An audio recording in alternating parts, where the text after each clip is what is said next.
So that should have started now. So I'll go on now to continue with the session. I'm sure you're all by now more than familiar with the use of Microsoft Teams for the governor training sessions. We've been doing that now for about 2.5 years. But just on the screen is a little bit of a reminder of an overview of the toolbar on Teams. So if you haven't yet done so, if you could mute your microphone to ensure the best quality sound, I think most people have got theirs. And as I said, throughout the session, please feel free to ask questions, and you can do that either by entering your question into the chat space if you have access to that, or raising your hand using that toolbar, and then either myself or Sarah Jane will prompt you then to come in with your question. So just to run through the aims for this evening, the idea of the session is that you'll have a greater understanding of what the purpose of performance management is, and I'm going to talk as well about the role it plays in school for all staff, including the head teacher, so not just the head teacher. I think it's useful to give you that overview of what the purpose of that is for all staff within the school as well. Also, your role as a member of the Head Teacher Performance Management Committee. So that's going to be the primary part that you're going to play in this process. So just to welcome the person who's just arrived. If I could just ask you to mute your microphone, please, just so that we can maintain the sound quality. Thank you very much. Also then I'll be giving you an overview of the performance management process itself and just where you can get advice and guidance throughout the process. So just to talk you through the purpose of performance management. The purpose of performance management is to support the development of practitioners as individuals and in teams within your school, and also enable teachers and head teachers to meet the needs of children and raise standards and support the well-being of children as well. So that the performance management process will help you as a governing body support those elements, and it also then demonstrates the school's commitment to investing and developing your practitioners effectively.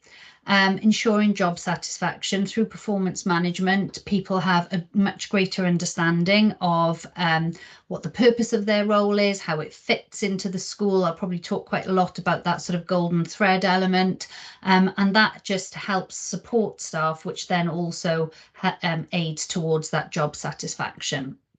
It also demonstrates that commitment to helping and supporting practitioners within the school in progressing within their career and their chosen profession. So it gives the opportunity to have discussions with those individuals about any professional learning that they may wish to undertake, or what their aspirations are for the future and how they could maybe be supported to achieve those. And ultimately helps ensure that high levels of expertise across the school, because that will be achieved through professional development. It will be achieved through sharing practice, sharing knowledge, and setting good objectives for people to be able to continue to improve within their roles. So in terms of your performance management policy, whilst the session is focused, as I said, on the performance management process for the head teacher, it is very important as governors that you understand the performance management requirements for all staff within the schools.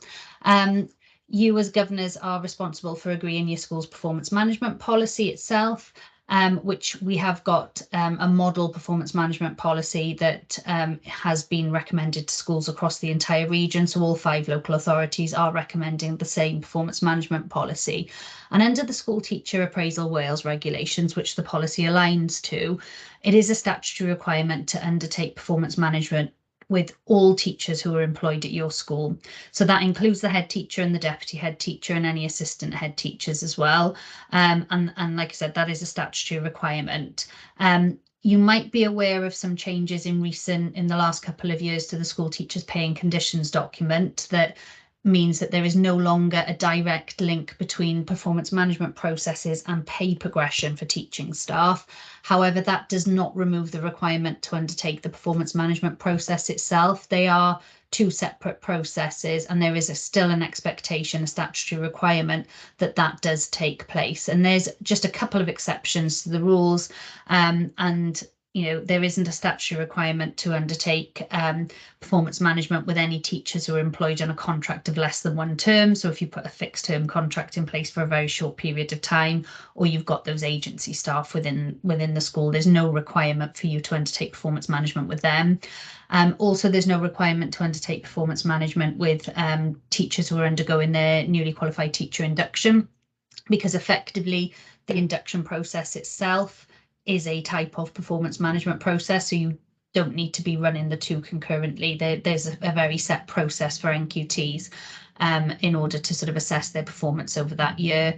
And then in addition to that, if you have any teachers where there are serious concerns about their performance and they've been they're subject to that school's capability policy, then there isn't that. What happens in those circumstances is the performance management process gets suspended, and whilst that capability process is ongoing, and only at the conclusion of that then would you reinstate that. So the capability procedure effectively supersedes the performance management process in those circumstances. So that's the statutory requirements covered.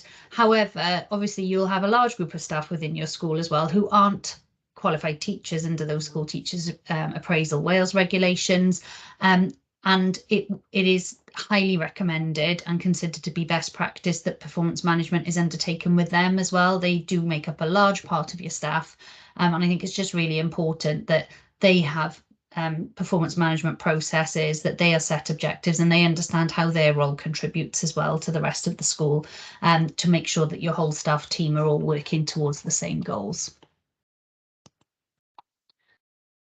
So in terms of key performance management requirements on the governing body, there is a requirement for governors to review and agree the school performance management policy annually.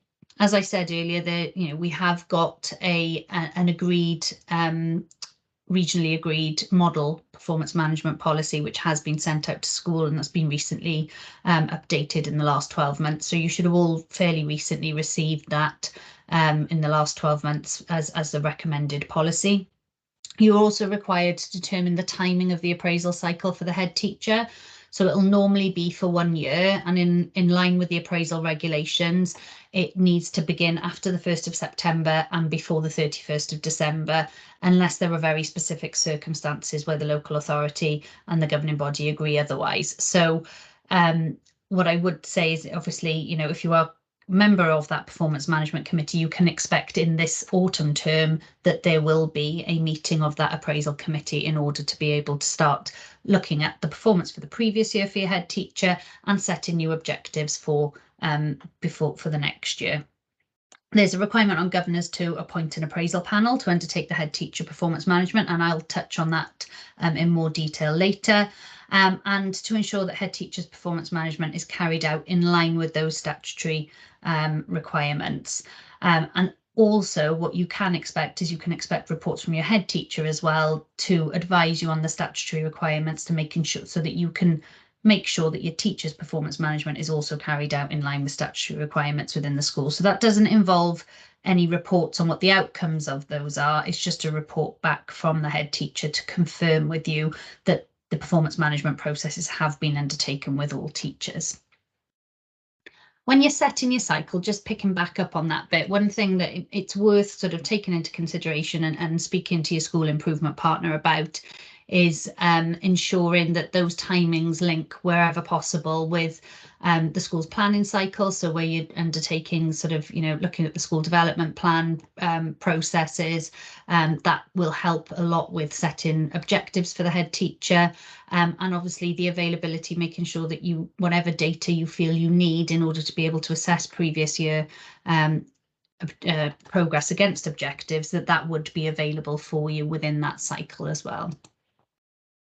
Yeah, can I just say with that as well, obviously sometimes last year we had some governor questions that came forward. One of them was if the SIP was unavailable, were they able to go ahead, and we advised against that the SIP should be there.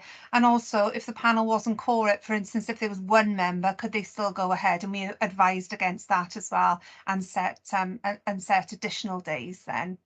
Absolutely, yeah. There is a requirement for there to be 2 governors on the panel, and a local authority representative, which within this region is the school improvement partner. So yeah, they all 3 of those parties must be available for the appraisal parts of the process and the setting of the objectives, and obviously the head teacher as well. Thanks, Sarah Jane. Okay, so with regards to the process itself, the process involves both the appraisers, the appraisal panel and the head teacher working together to ensure that those objectives are discussed and agreed. So you'd have a discussion about what objectives, and I'm sure Sarah Jane will confirm that in lots of situations your head teacher will probably come to you with ideas of objectives, and the school improvement partner may have already had some discussion with that with the head teacher in advance of the meeting. Part of it as well then is the head teacher receiving regular and objective feedback from the panel, and on you as a panel then ensuring where necessary that the head teacher also has access to the provision of appropriate professional learning, and having that formal annual performance review at the end of the year as well. So that annual performance review is the opportunity really for you as an appraisal panel and the head teacher to more formally recognise achievements and to discuss any areas that there might be for development or any support that the head teacher may need as well. But that it doesn't have to be exclusively kept, obviously, to that annual performance review. It might be the case that you have some of those discussions throughout the year as well. What's really important is that it is a collaborative approach where the head teacher and the panel take joint responsibility for the effective implementation of that process. With that, sorry, I would say, that this isn't a one-off thing that is done in the autumn term and then forgotten about until the next autumn term, although it has to be done within that time scale. As governing body, you really need to be part of those informal year reviews, that you're checking in and that you're looking at how the head teacher is addressing these issues, sometimes tweaking things then. We've had during COVID in particular, where for instance, a head teacher has been asked to carry out a particular aspect of training that didn't run, or to deliver something on maybe attendance where we've tweaked as we've gone along. So it's really, really important that you see your role as governors on that panel to be a consistent support throughout the year, not just that one-off. Absolutely, yeah. I couldn't agree with that more, Sarah Jane. And I think it is important. You will have that sort of input from the SIP, and you'll get a lot of information via governing body meetings as well. But it is important that you do also make time to have that sort of in your review or in your check-in as well with the head teacher, wherever possible. And it might be that you set a date 6 months in to ensure that you have that discussion with them at least as part of that, but also those more informal discussions as well, which will keep you on top of those elements. The Welsh Government have got specific guidance for governing bodies as well on the performance management process for head teachers. And as I said earlier as well, we've got the regional performance management policy, and that's been developed based on the guidance issued by Welsh Government and also aligning to those appraisal regulations. So if you've adopted that, there should be a clear process in place that you can follow as part of that. One thing that I think is really a key element, which often I think heads might focus on quite a lot for their staff but forget about themselves, is professional development, and that is a key part of the performance management process. So it's really important to have those discussions with the head teacher as well about any professional learning that might benefit them. So just to make sure that they're not forgetting about themselves when considering professional learning across the school. Ultimately they are the lead practitioner and they need to encourage a culture of professional learning. So one of the best ways of doing that is actually role modeling that by undertaking professional learning themselves, because that will just help demonstrate to staff its importance as well. So this slide just gives you a little bit of overview of what best practice in performance management is characterised by. So as I mentioned earlier, it is about that collaborative approach. So where you as a panel and the head teacher take that joint responsibility for the effective implementation of that process. So you want the head teacher to own their performance management process, because if they drive it and if they own it, then you're more likely to get positive results as a result of that. They're going to be engaged with that whole process. Obviously, a commitment to learner progress and well-being is key, and that's going to be something that is probably part of a lot of school development plans, and therefore a lot of head teacher objectives at the moment is, you know, that well-being of pupils as they're, you know, as we're now sort of more in a more normal circumstance, I guess, following COVID as well. It's about that appreciation of the crucial role that head teachers play. I've talked about that commitment to professional learning, and ultimately what you need is that atmosphere of trust between the head teachers and the appraisal panel, because that then allows that rigorous evaluation of the strengths of the individual strengths, but also the ability to have those open conversations about areas for development as well. You know, people find it hard to sometimes come up with those and a bit concerned maybe about if I admit that I need development in this area, then how's that going to, you know, going to be perceived? But actually, if you've got that trust between the head teacher and the appraisal panel, then it enables you to have those really honest conversations as well. You want that encouragement to share good practice, and obviously as head teachers you're hoping that they're going to be working across the region with other schools even outside the region, and doing sort of, you know, making sure that there are those connections to share good practice across schools as well, not just within their own school, and integrating that performance management into the overall approach to leading and managing the school. So making sure performance management is really at the root of everything there. That means that all staff, including the head teacher, are working towards the ultimate school objectives found within sort of the school development plan. And that those targets are realistic that are being Yes. set, because sometimes we have, for instance, if you were looking at maybe reading as an issue, and then the head teacher sets a goal around that, and we'll give you a numerical data if they want the children to improve by this % or this %, and they're really, really big targets. That, you know, sometimes it just isn't manageable. So making sure that it's something that is achievable and manageable, and is written in a smart way that you can measure it. Absolutely, thanks, Sarah Jane. So this slide just provides you with an overview of who the appraisal panel consists of. So as I said earlier, you know, it's at least 2 governors from the governing body, and then it can be 1 or 2 appraisers appointed by the local authority. In practice, though, within this region, it's 1, and that is usually the school improvement partner, as we discussed earlier. So as I said previously, don't feel daunted by the information I'm presenting to you this evening. You know, you have got that guidance of your SIP to advise and guide you through that process and talk you through any relevant data, performance evidence relative to the objectives as well. So the SIP is part of the panel. So as Sarah Jane mentioned earlier, in line with the regulations, they have to be present for all stages of the process. So it's really important that you have that discussion around dates with them and make sure that they are available as well, so that you can go ahead on that on the dates initially discussed with the head teacher. When you're selecting governors for the panel, what's important to consider is actually who would be best equipped to help carry out that appraisal, and who's maybe got that ability to provide the suitable support. So it's about making sure that that person has got maybe good communication and interpersonal skills. They've got a good working relationship with the head teacher, and they have an understanding of that head teacher's role. It doesn't mean an in-depth understanding.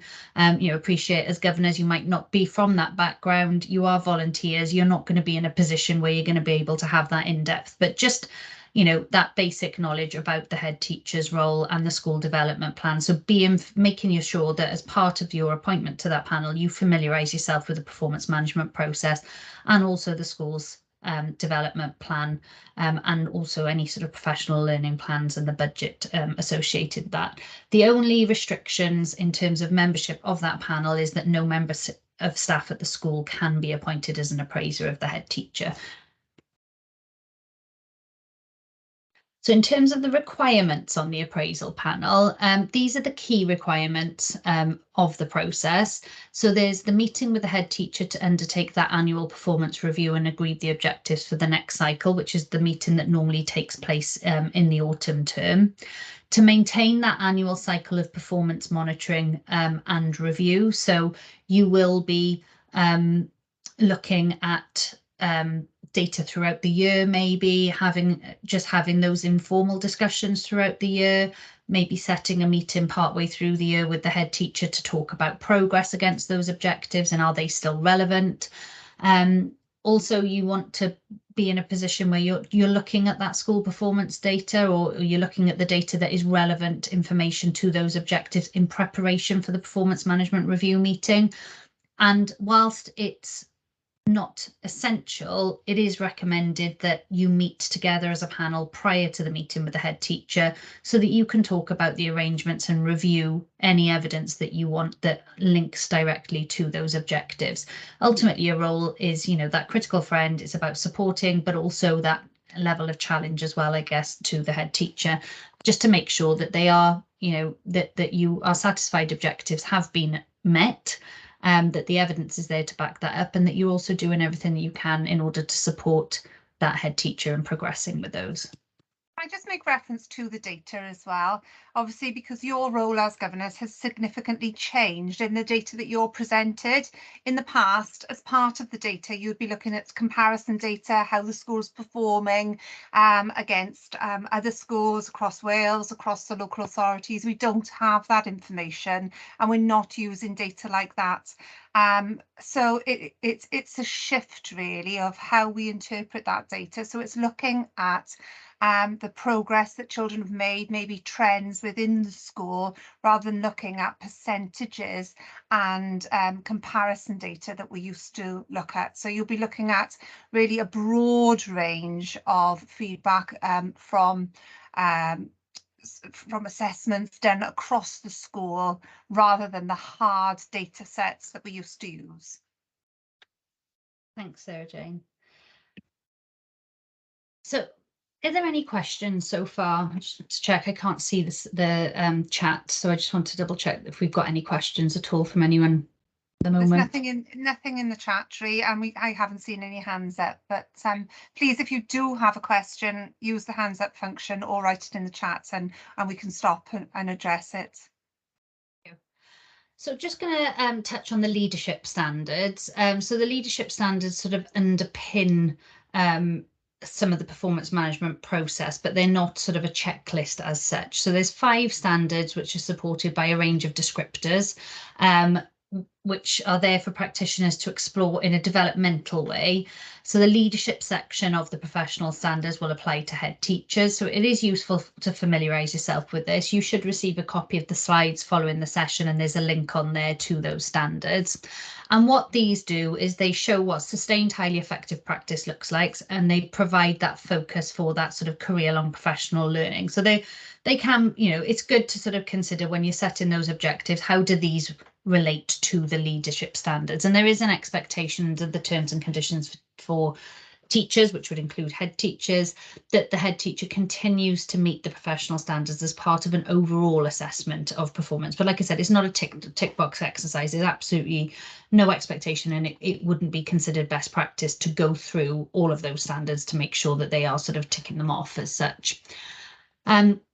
So the role of the professional standards are, as I said, sort of to set those clear expectations about what effective practice looks like, to enable then the individual practitioners to reflect on their practice, both on an individual basis, and schools might use them on a collective basis as well, against those nationally agreed standards, so in order to be able to affirm and celebrate successes, and to support those practitioners as well to identify areas where they might want to have further professional development, or where they might want to focus that professional learning. So this will help maybe head teachers identify areas that they might want to work towards, as well as actually being able to sort of link them into the objectives to sort of demonstrate that they are also achieving those current standards. So just moving on to sort of the process element now. So the appraisal meeting itself usually has 2 focuses. So you normally meet in that autumn term, and as part of that, you'll firstly undertake the annual appraisal review for the cycle that's just taken place, so for last year, and then you will plan and prepare the next appraisal cycle and seek to then agree those head teacher objectives. So you need to make sure that when you actually set in that time, you're setting adequate time to enable all aspects of that appraisal process to be undertaken appropriately, so that review and the planning as well. So I will be talking you through the process from the objective setting to review, but prior to that meeting, as appraisers, you should just familiarise yourself with the, like I said earlier, the school's performance management processes, reflect on the school development plan, any information that you might have that relate to the objectives that you would have set in the previous year. Consider maybe the priorities as well that are relevant to the head teacher's work. And again, your SIP will be key to supporting you with all of these discussions. So the evidence in relation to the previous objectives should have been agreed when you did the planning session in the previous autumn at the beginning of that cycle. So it's likely to include any evidence then that would demonstrate the impact and the action taken in relation to those objectives. And your SIP would be well placed to advise you on the best evidence to be sort of considering in order to be able to assess that appropriately at the end of the year. And any relevant data you've got should be shared with all parties on that panel prior to the meeting as well. You, as part of that as well, will need to identify a chair for the appraisal panel, and that will need to be one of the governors. It can't be the school improvement partner. You'll need to have a discussion about how those records will be kept and who's going to be undertaking the writing of that appraisal statement. And I'll pick up on the appraisal statement later on as well. But tell me if I'm wrong, Sarah Jane, but I believe that the SIPs will often do a lot of the work around the statement. Yes, yeah. Usually we start off by asking the governing body who would like to be the person who completes that statement. Very often the head teacher and the governing and the governors want to do it together, but if you do need assistance, then the SIP is there and the SIP can pull together that for you. What I would say is the most important thing is clarification at the beginning of the meeting before it starts as to who will be writing up the statement. But SIPs are there to support in any way they can, and they do have the facility to be able to write that up if requested. Sarah Jane. So obviously, you're expected to do some planning for the appraisal meeting as a panel, but clearly you'd be expecting your head teacher to also make some undertake some planning. So you'd be wanting your head teacher to consider their own assessment of performance against the objectives, so that they will be coming to you with some thoughts on how they have performed against those objectives. You want them to be thinking as well on both personal development needs and actually what will be needed to ensure that sort of the pupils make good progress as well. You want them to be clearly understanding the school's priorities outlined in that school development plan and how those will be achieved.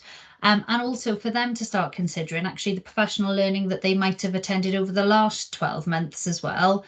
And actually, what were the benefits of that to them? How have they implemented that professional learning within the school? What's been the impact of that? And has there been also any factors that might have affected their performance or their ability to achieve the objectives? And hopefully, if there are any factors that will impact on their ability to achieve objectives, then your hope will be that they will have raised that as a potential issue during the year. As Sarah Jane mentioned earlier, you can tweak objectives if there's going to be a factor that is going to impact on the ability of somebody to achieve them.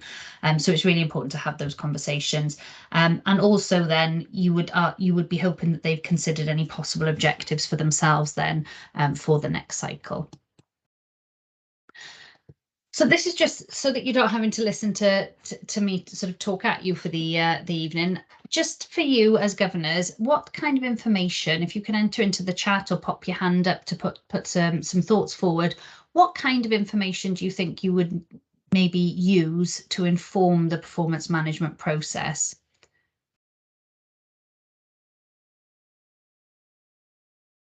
Give you a couple of minutes just to pop. Yes, we've got some people who are starting to write now, so thank you for that.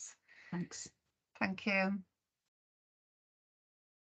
Also as well, the link to the professional standards was asked about, so it's in the chat now. So I've just popped it into the chat if you want the direct link there to those.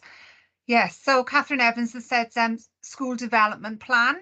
Yeah, absolutely. I would say that's a very key document.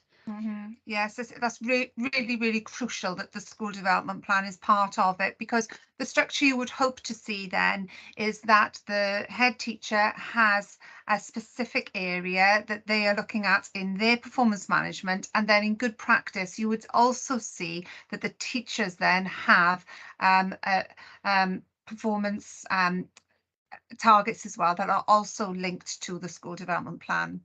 Yeah, professional learning, thank you for that. Professional learning that has taken place and the benefits, yes. And the role of your SIP is crucial there as well, particularly when you're looking at your new targets, because your SIP then as well can pinpoint you in the right direction for professional learning that's going to facilitate the development and the achievement of those targets. Sections from the head teacher's report to governors to go through. That is absolutely crucial in your monitoring role, that you are using that document, that you can highlight then exactly the progression that's made. Obviously, the head teacher's personal development, so you wouldn't have that.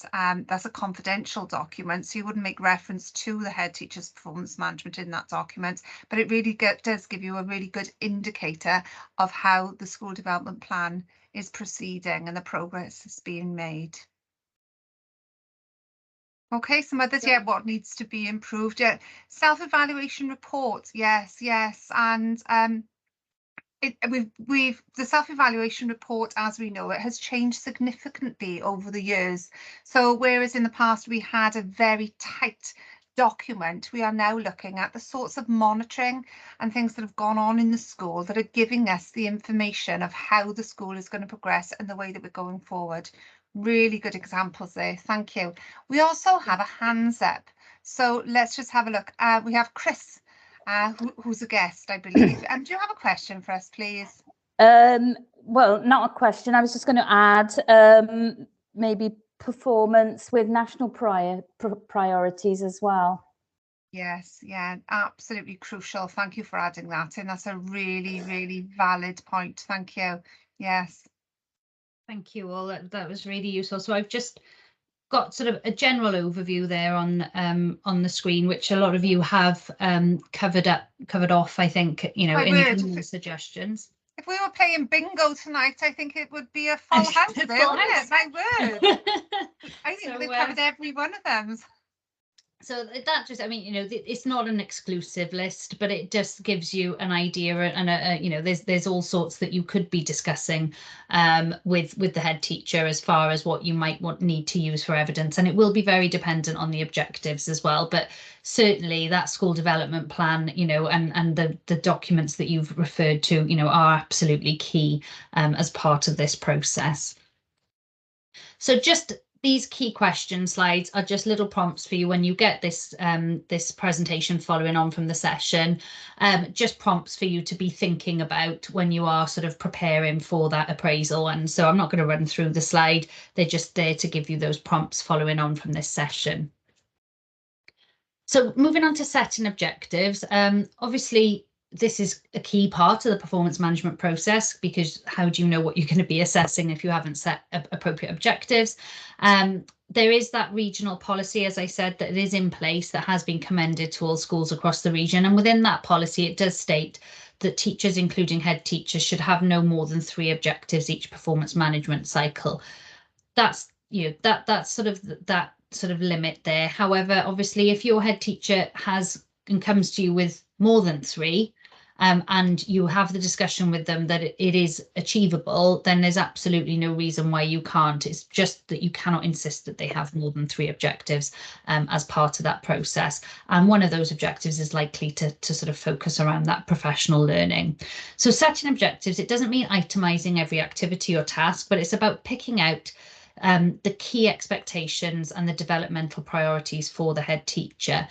So those objectives, they should align to your school development plan, as we've said many times this evening. They need to reflect that requirements as well as the professional standards. in the current climate of what we've just sort of been through, the likelihood is that you are going to be taking into account some of the challenges now that are faced as a result of having the sort of the 2-year sort of disruption of COVID.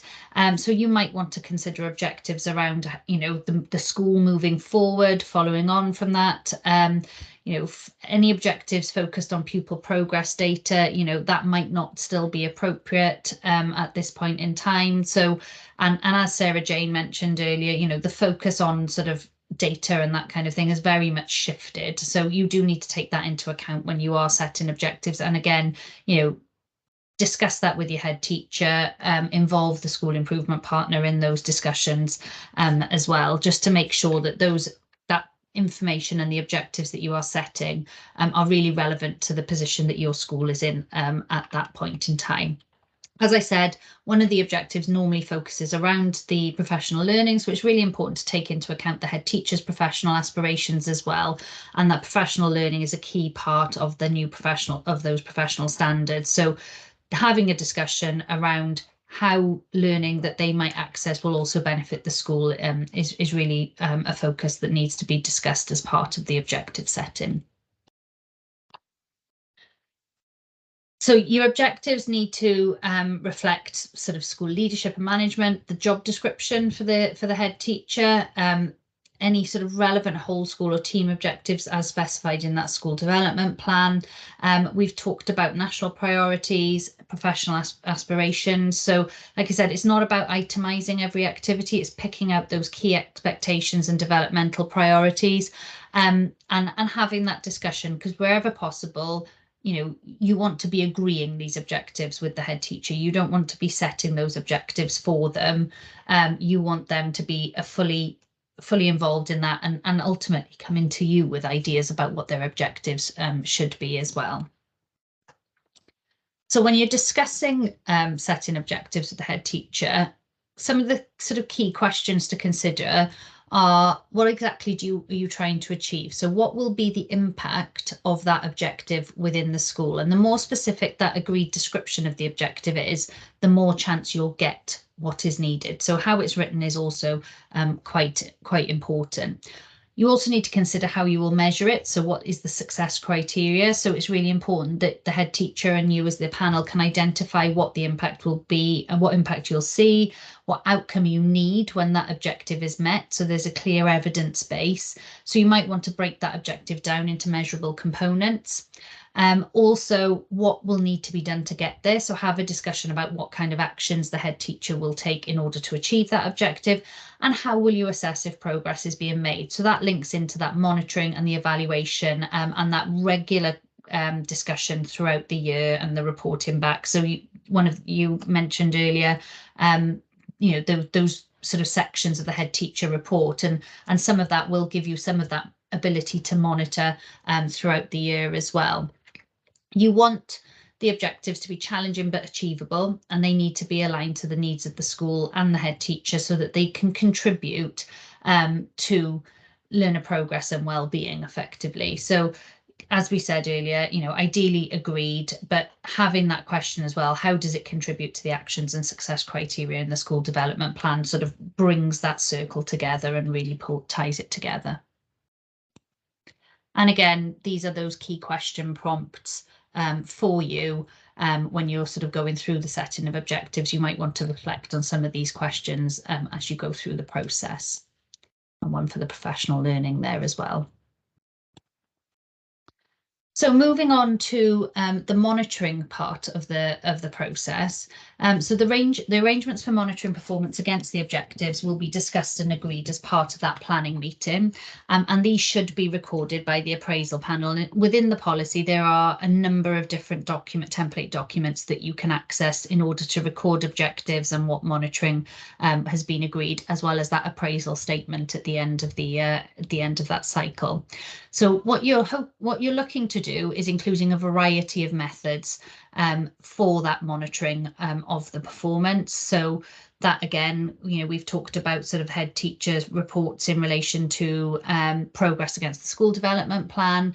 There might be specific performance information and in-house evaluations that the school has undertaken that they can provide you with. a report from the head teacher, obviously, on how they feel they've progressed against that and any evidence that they want to put forward. There's what they call a practice review and development record, so the head can actually pop down on a document what they have undertaken throughout the year, any professional learning, what development they've done, how that has actually impacted within the school. So what impact has it had?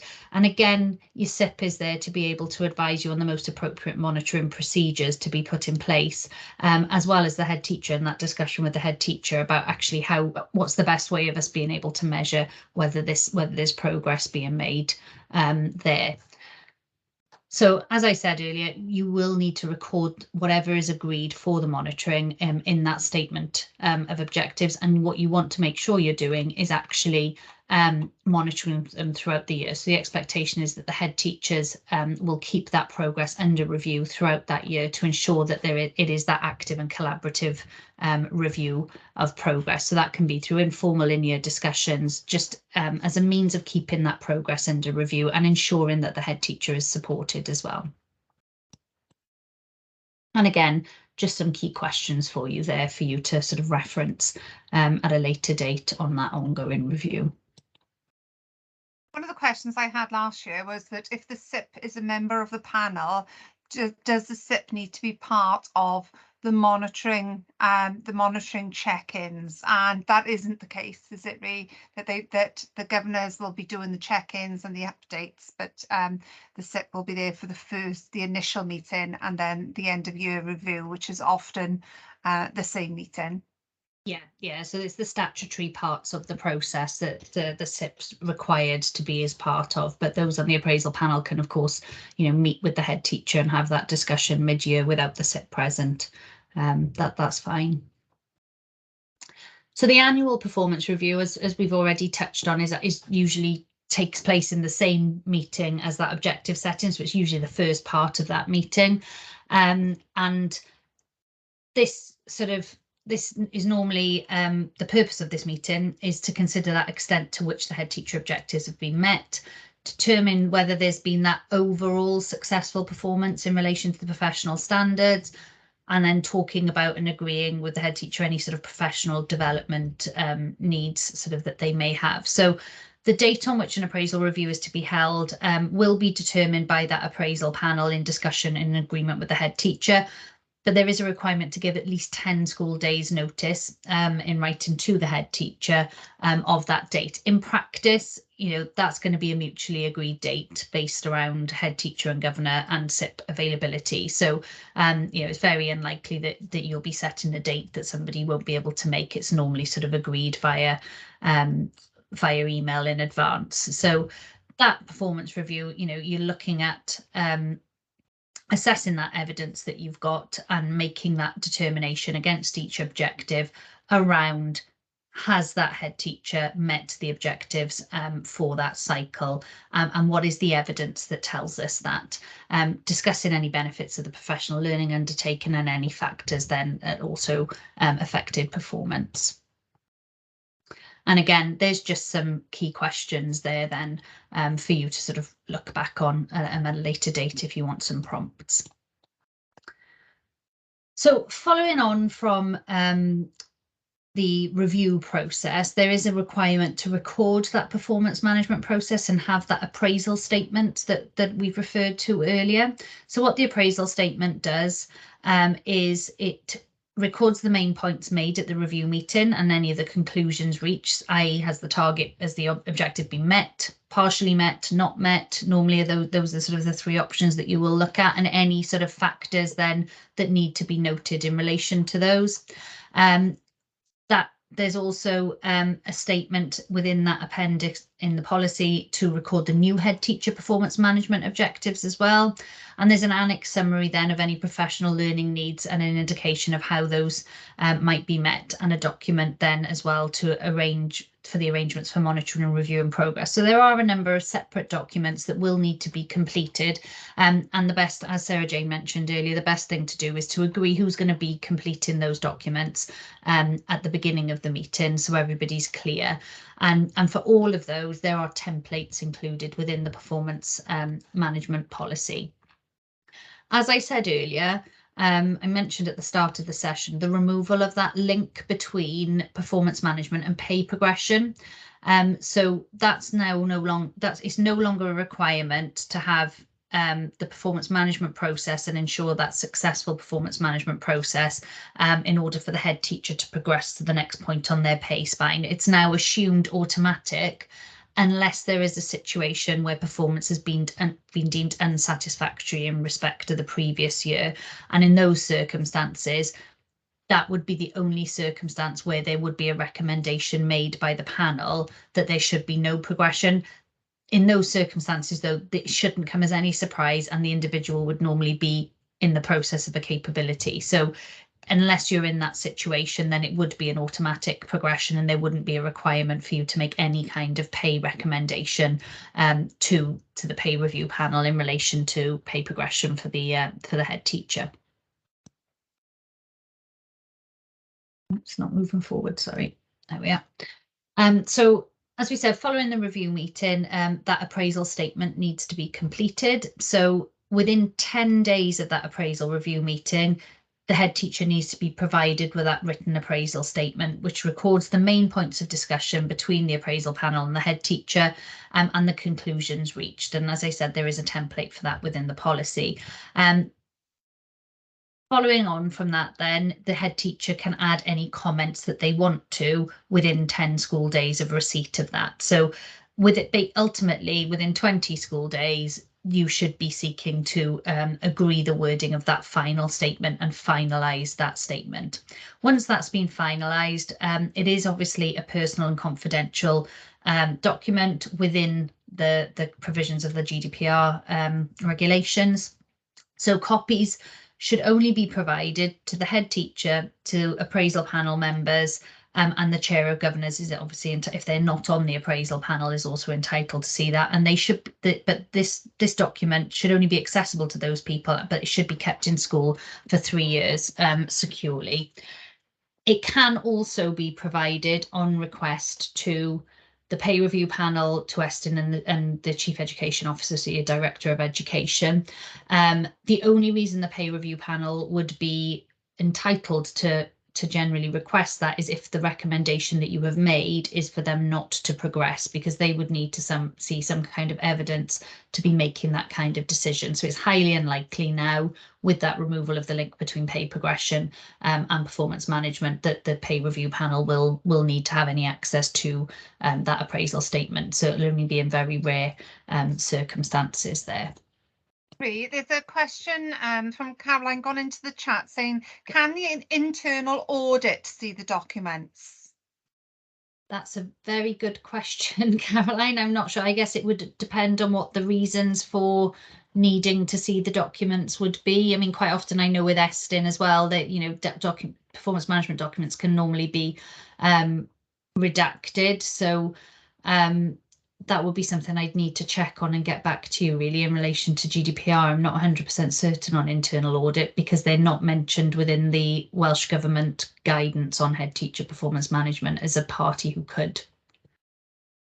Yeah, so and my experience of Eston has also been that they've seen a template maybe, but not personal records of individuals and performance management. And therefore that might be the same case then, I would imagine, for the head teacher with internal audit as well. We've also had situations where we hold a common file on a system called SharePoint that is on Hub that holds all of the relevant documentation that's needed. Maybe things like if the SIP has gone in and done some supported self-evaluation, goes into those files on SharePoint, and it's a mess that the head teacher's performance management must never go into those files, because obviously they can be viewed then by a number of different people. So in the past, I know that governors, heads, SIPs even have uploaded them into that SharePoint, and it's crucial that that doesn't happen. No. Yeah, they are a personal and confidential document. You know, any of you who've got undertaken sort of performance management processes yourself as employees, you know, it's not a document that people generally would want to get out to anybody who hasn't got the entitlement. So it's really important that only the relevant people do have access to that document. And you know, I think even with Estin, when they come in, generally it's to make sure obviously performance management processes are being undertaken appropriately within school. But quite often what they will have is a redacted versions or templates of, you know, of what is being put in place, and they won't actually get individual ones. So the only one that, you know, is very clearly it's stated within the Welsh Government guidance that there is an entitlement for Estin to view the head teacher appraisal statement, although I'm not sure how often it is requested. Internal audit isn't mentioned, sorry, Caroline, so I'm assuming that that would have to be fully with the agreement of the head teacher. As a head teacher, I've had many internal audits and I've never been asked for that documentation. Thanks, Sarah Jane. Just moving on to appeals. So within the policy, the head teacher can appeal against the appraisal statement if they disagree with that, and that's within 10 days of receipt. So that 10-day period that they get to sort of write any comments, they can also put an appeal in. In practice, I've never known, I've worked in HR with schools now for longer than I care to remember, since 2005. I've never known a head teacher to appeal against it. So yes, you set an appeals panel. The likelihood of you having to meet as an appeals panel to deal with an appeal on performance management is very, very slim. I'm never, you never say never, but I would say that is slim.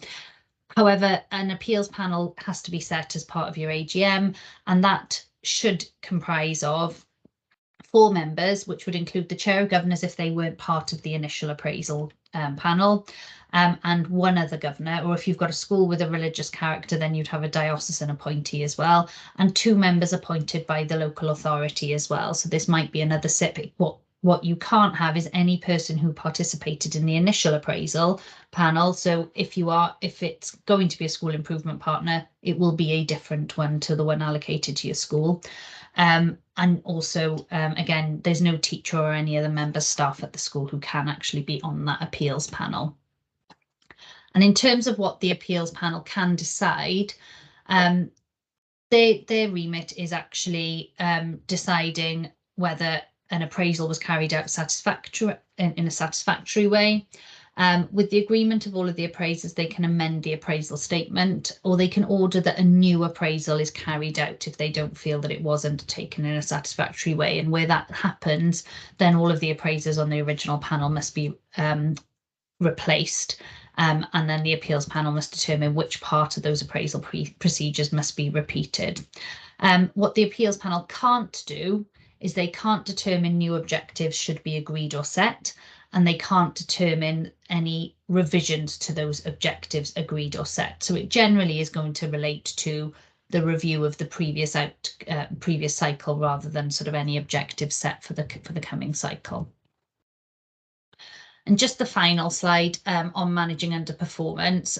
What I would say with regards to this is that any general concerns, if you have around a head teacher's performance, clearly need to be raised with them promptly. But where concerns become more significant, I would recommend that those are discussed with your school improvement partner, who should then be able to advise on the recommended course of action and is likely to then liaise with the principal school improvement partner for that particular local authority as well. So performance management appraisals, it doesn't form any part of capability procedures. However, it's always important to remember that relevant information from an appraisal statement might be taken into account if you do find yourself undertaking a capability procedure. But that effective line management, so setting those clear expectations, having a really good, robust performance management process where you are discussing what's expected, what support's needed, that should help you identify and handle any slight performance concerns and hopefully stop you ever getting in a position where that does snowball into a bigger issue. So the procedures to address that underperformance, they are subject to separate regulations. So, you know, it's important that you do seek advice if you are in a position where you are concerned. And as I mentioned earlier, if you do find a process taking place where you're going through a formal capability procedure with a head teacher, then the performance management arrangements would be suspended at that point, and they're superseded by the capability procedures. Any final questions before I move on to the evaluation?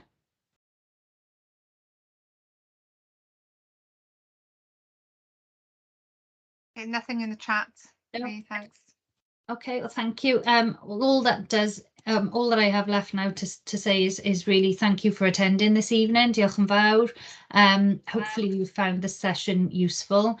On the screen today is just, you've got a QR code there which you should be able to access via your mobile phone. I'll also pop the link for the evaluation shortly in the chat. So that, I don't know if you're able to do that, Sarah Jane, but just to pop the link into the evaluation form if you can't use the QR code. And that then is just used to record your attendance. So that information will go into governor support to record that you were here, and also enables you to provide some feedback and credit that attendance, obviously, against your governing body as well. So if you could just have a little consideration about how effective you found this session today, and complete the evaluation form, that would be really useful. Thank you. I'm just going to finish the recording now. Okay. So just popping that into the chat now.